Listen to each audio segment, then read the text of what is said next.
৮০ বছরের জীবিত বৃদ্ধাকে মৃত বানিয়ে বার্ধক্য ভাতা না দেওয়ার অভিযোগ উঠল কুলতলিতে। দুয়ারে সরকার শিবির থেকে স্থানীয় পঞ্চায়েত সদস্য প্রত্যেকের দুয়ারে ঘুরেও মিলছে না বার্ধক্য ভাতা। পঞ্চায়েতের খাতায় তিনি মৃত, অথচ সেই মৃত মানুষই পায়ে হেঁটে সশরীরে পঞ্চায়েত দপ্তরে আসছেন বন্ধ হয়ে যাওয়া বার্ধক্য ভাতার জন্য তদবির করতে।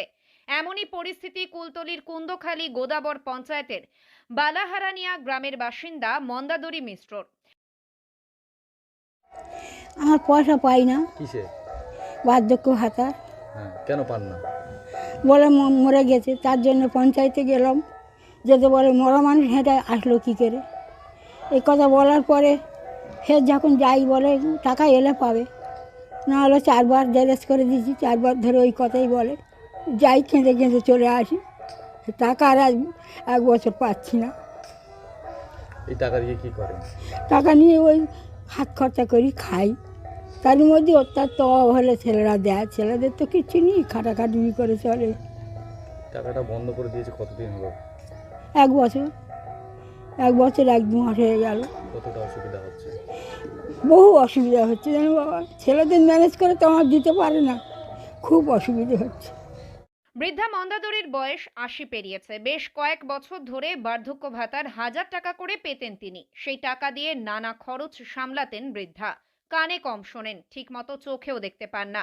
তিনি কাঁচা ঘরে বসবাস করেন, কিন্তু প্রায় বছর খানেক ধরে বার্ধক্য ভাতার টাকা মিলছে না বলে অভিযোগ।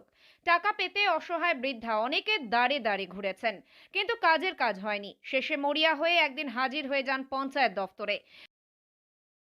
কোনো বার্ধক্য ভাতা পাচ্ছে না 1 বছর ধরে, কি বলবেন? হয়তো কোনো ব্যক্তি তার রিপোর্ট দিয়েছে, কিন্তু আমি সেটা এখন লোক পাঠিয়ে আমি দেখছি বা সে বুথের মেম্বারকে বলছি, আমি তার স্টেপ এক্ষুনি নেবো। আমার কাছে জানানো হয়নি, হয়তো কোনো অফিসারকে জানিয়ে আমাকে জানানো হয়নি। আপনাকে কোনো লিখিতভাবে জানাই? না, একদম না, এখনই ব্যবস্থা নেন? একদম এক্ষুনি ব্যবস্থা নেবো। আমি এক্ষুনি ফোন করে আমি দেখছি ওটা। কী নাম আপনার? আমার নাম রিজিয়া গাজী, আমি কুন্দখালী গোদাবর অঞ্চলের প্রধান। সেখানে গিয়ে জানতে পারেন পঞ্চায়েতের রেকর্ড বুকে নাকি মৃত হিসেবে নথিভুক্ত হয়ে গিয়েছেন তিনি।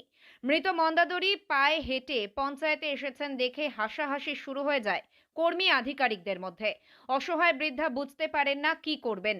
যদিও এ বিষয়ে কুলতলি স্থানীয় বিধায়ক ওই বৃদ্ধাকে আশ্বাস দিয়েছেন যত সম্ভব তাড়াতাড়ি যাতে তিনি তার এই সরকারি পরিষেবা আবারও ফিরে পান তার বন্দোবস্ত করা হচ্ছে।